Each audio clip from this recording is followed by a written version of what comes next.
When I signed my deployment papers, I never thought I'd return home to nothing. I was stationed overseas in a remote area of the Middle East, far from civilization and even farther from my wife, Claire. The connection was spotty. The nights were long, and each passing week made it harder to remember the feel of home. But I held on to it. Her voice, her smile, the promise that she'd be waiting for me. Claire and I had been married for 6 years. We met in college. She was studying psychology, I was in ROTC, full of dreams and duty. She said she admired my sense of purpose. I thought she had the most magnetic laugh I'd ever heard. We got married a year after graduation and moved into a modest house near my base in North Carolina. When I left for my 4th deployment, I kissed her goodbye and told her I'd be back before Thanksgiving. I was gone for 9 months. 3 months into deployment, Claire's emails became less frequent. Then they stopped altogether. I didn't think too much of it at first. I figured life got busy. Maybe work, maybe the stress of being alone. I told myself she'd come around. She always did. Then one afternoon I got the email. No subject line, just 2 lines of text. I filed for divorce. I've taken what was mine. Please don't contact me. At first I thought it was spam or a cruel prank. I read it 3 times. 4. Then my hand started shaking. I dropped my tablet, my heart pounding against the walls of my chest. I was in the middle of a dust-swept tent with 20 other men, and I felt like I'd just been gutted.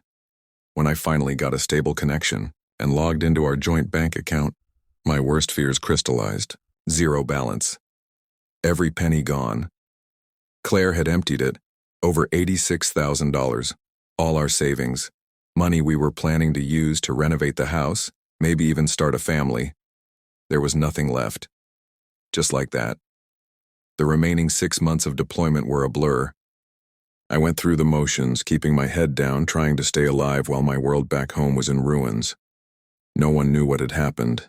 I didn't talk about it, not even to my commanding officer. How could I? Admitting it would make it too real. When I got back to the States, the base looked the same, but everything else had changed. Claire had moved out. Our house was in foreclosure. My car was gone. Even my dog Molly, a golden retriever I'd rescued during my 2nd deployment, was nowhere to be found.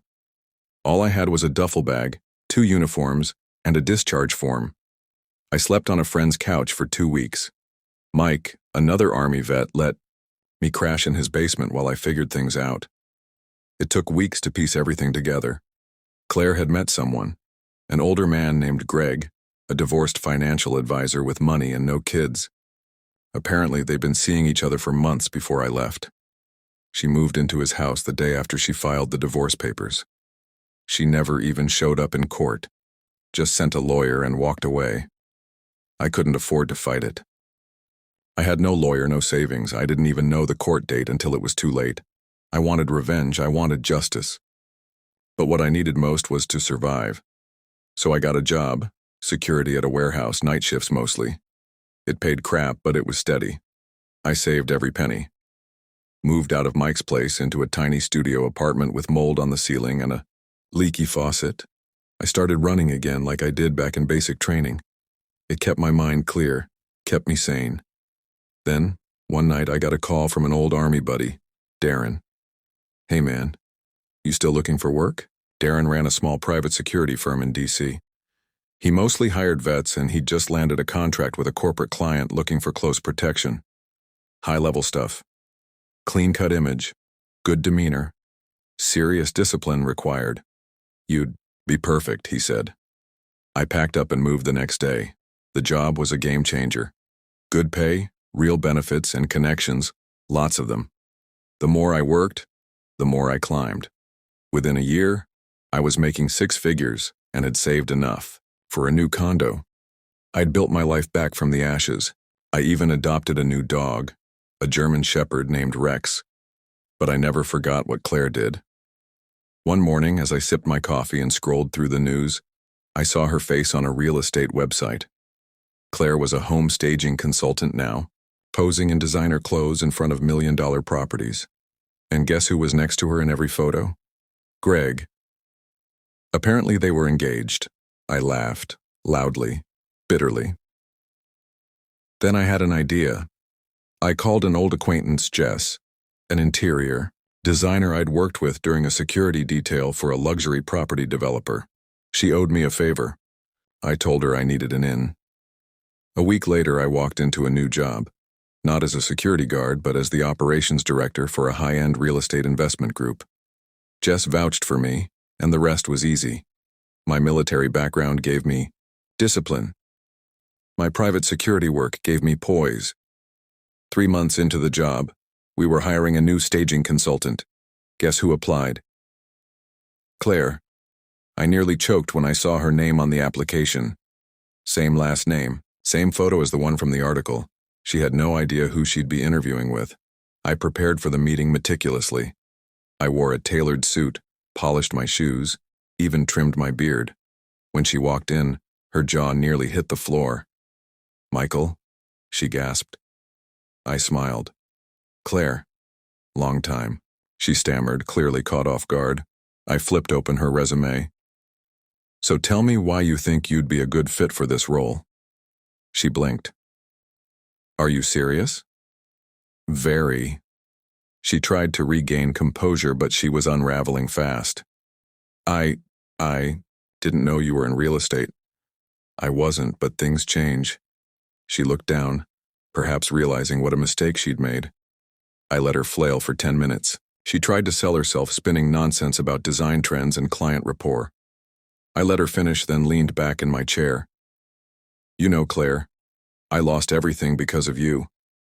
My house, my dog, my savings." Her face turned pale. "I could have pressed charges. You drained a joint account without consent while I was deployed. That's a felony in some states."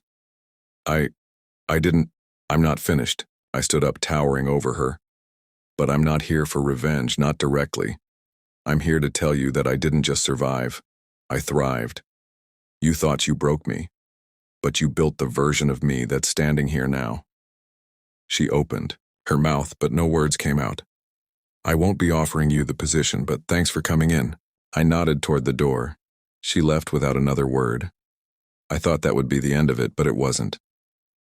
2 weeks later, I received a letter from Claire, handwritten, apologizing, telling me Greg had cheated on her with someone younger, that he'd locked her out of his accounts and kicked her out, that she missed me, that she'd made a mistake. I read it once, then shredded it. I had moved on. Today, I'm engaged to someone new. Her name's Nina. She's kind, honest, strong.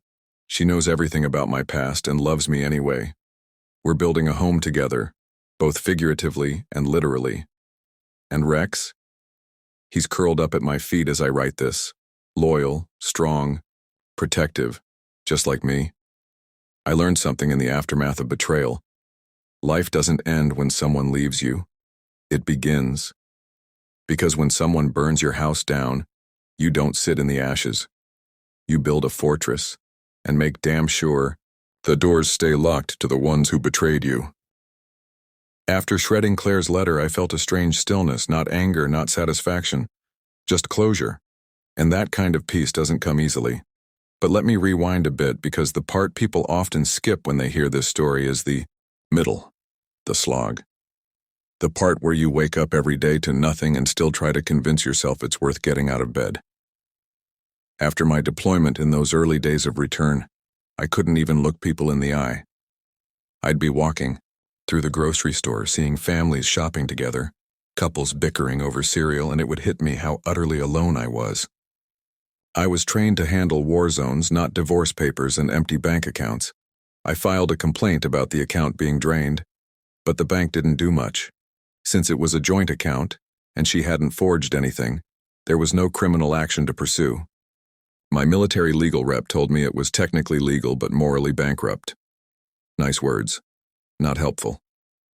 What did help? Mike. Mike had lost his leg in an IED blast 2 years before. He'd rebuilt his life brick by brick. Every morning he handed me a protein shake and said, "You either give up or you get up. No middle ground." I chose to get up. Those first few weeks in his basement were brutal. I had to call the mortgage company and explain I couldn't pay. I sold my last suit to cover the car payments I missed. I applied to a dozen low-level jobs, most of which ghosted me. I was overqualified, or too much of a risk. But finally, I got the security job at the warehouse. Graveyard shift. Isolated. Boring, but it saved my life. I'd walk the perimeter, flashlight in hand, pretending I was back on patrol in Kandahar. My body remembered the movements, the posture, the silence. Only this time, there was no enemy. Just memories I couldn't shake. I used my days to retrain. Online courses, certifications. I learned everything I could about logistics, risk analysis, and personal security. It was my way out. I wasn't going to let Claire be the closing chapter of my life. When Darren called with the offer, I almost said no. I didn't think I was ready. But something in his voice, steady, sure, told me this was my second chance. So, I took it. That first year in DC was a whirlwind. Darren's firm placed me with some high-profile clients, politicians, CEOs, even a foreign diplomat's family. I dressed sharp. I moved quietly. I listened more than I spoke, and people noticed. When a client's purse was stolen in a restaurant and I tracked down the thief within the hour, my reputation skyrocketed. Word got around. Soon, I wasn't just a bodyguard. I was an advisor, a fixer, a problem solver. The money followed, so did the respect. I bought a new car, rented a 2-bedroom apartment, adopted Rex.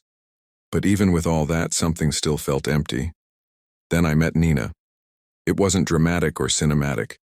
She wasn't someone I rescued from a burning building or met at a gala. I met her at a dog park. She was there with her rescue husky Luna. Rex, being the curious brute he is, wandered over and tried to steal Luna's tennis ball. Nina laughed and said, "Guess he's got good taste." I was too stunned to reply at first. Nina had warmth in her voice, not flirtation, just kindness. The kind that disarms you. She wore a sweater 3 sizes too big and had paint on her hands. She was an artist, she told me later. Worked part-time at a gallery, painted full-time in her studio. We saw each other again at the park. Then again, then coffee, then dinner. She asked about the military. I told her. She asked about Claire. I hesitated, but Nina didn't push. She just said, "You don't have to talk about it if it still bleeds." That's when I knew she was different. With Nina, I didn't feel like I had to pretend I was okay. I could be silent and she wouldn't try to fill the space. She just sat with me in it. Sometimes we'd lie on her couch, not talking, just letting music play. It was healing in a way therapy never could be. Still, part of me wasn't whole, until the day Claire walked into that interview room. I can't deny it. Seeing her again stirred something. Not love, not longing, but memory. I remembered the nights we spent talking about our future. I remembered her holding my hand before my first deployment, crying into my shoulder. And I remembered how she discarded all of it with a 2-line email. After that day, I thought it was over. But when I got her letter and read how Greg dumped her, how her life had unraveled, I felt nothing. No joy, no smugness, just pity. She thought money would buy happiness. She thought discarding me was trading up. And now, here she was, alone, ashamed, asking for forgiveness she hadn't earned. I didn't reply. A month later, I got another letter. Then, an email. She even tried calling. I blocked her. I focused on my work, on Nina, on the life I was building. One day, Nina found Claire's second letter, still sealed, and asked, "Do you want to talk about it?" I shook my head. She handed it back. "Then don't carry it." Simple words, deep truth. About a year later, Nina and I took a trip to Montana. She had a gallery show there, and I wanted to get away from the city. We rented a cabin, no Wi-Fi, no cell signal. Just trees, stars, and silence. That's when I proposed. She said yes, laughing and crying at the same time. I had come full circle, from betrayal to rebuilding, from a broken man in a basement to a man standing on a mountain, ring in hand, asking a woman to share a future. I used to think Claire's betrayal ruined me, but it didn't. It revealed me. She took everything, but she couldn't take who I was. She couldn't take my honor, my discipline, my grit. She couldn't take the years I'd fought to earn my strength. So, yes. My wife divorced me by email while I was deployed overseas and emptied our joint account. But I rebuilt everything. Stronger, smarter, happier, and I thank her for teaching me exactly who not to become. Nina and I set a wedding date for late fall. We chose a vineyard in Virginia surrounded by woods away from city noise and reminders of the past. It was quiet, beautiful, simple, just like our life. By then, I'd been promoted to senior risk director at the firm. I was handling international clients, vetting major financial deals, even advising on private security systems for ultra-wealthy families. My reputation had grown. So had my bank account. But more importantly, my peace had grown. I didn't expect Claire to ever resurface again. After her last attempt to contact me, I thought she'd faded into her new reality. But I was wrong. One afternoon, I got a call from Jess, the interior designer who had helped me get my start in real estate consulting. "You'll never believe who showed up at one of my open house staging events today," she said, her voice tight. I already knew. "Claire?" "Yep." "She's going by her maiden name now. She asked about you. Did you tell her anything?" "Of course not, but..." "She's sniffing around." I sighed, jaw tight. "Thanks for the heads up." Later that week, Claire messaged me on LinkedIn. I hadn't blocked her there.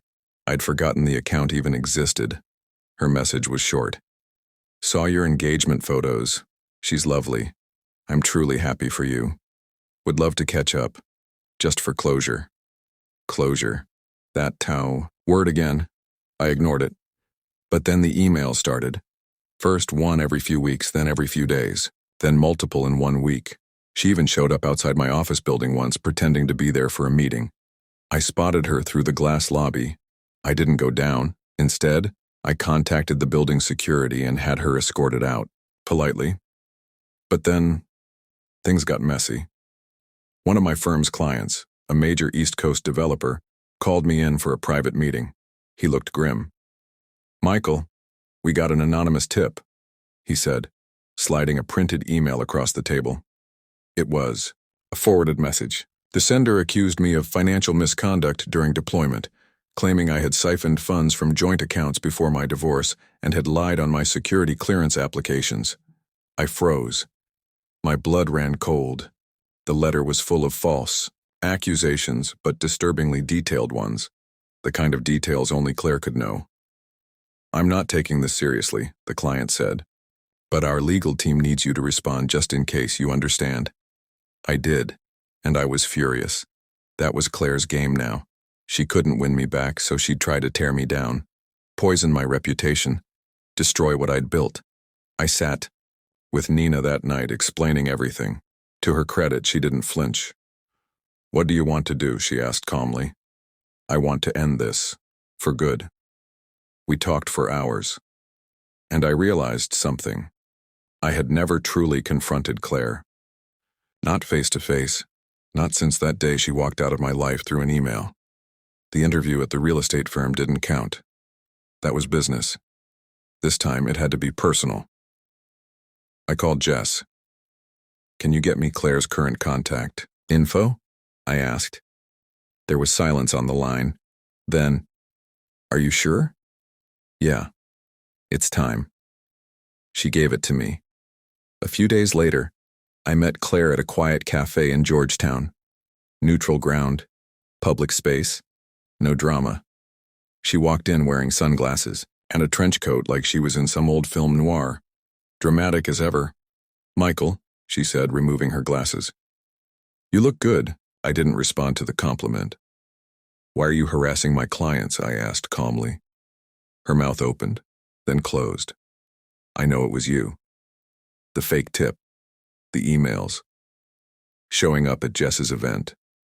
My office. Why?" "I didn't think it would go that far." "Yes, you did." She looked down, cheeks flushed. "You made your choice, Claire. You didn't just leave me. You emptied our accounts. You filed divorce papers while I was overseas. You made sure I came back to nothing. I made a mistake, she whispered. I was scared. Greg made promises, and then he left me, took everything, and now I have nothing. So you thought you'd come back and what? Get a second chance? Tears welled in her eyes.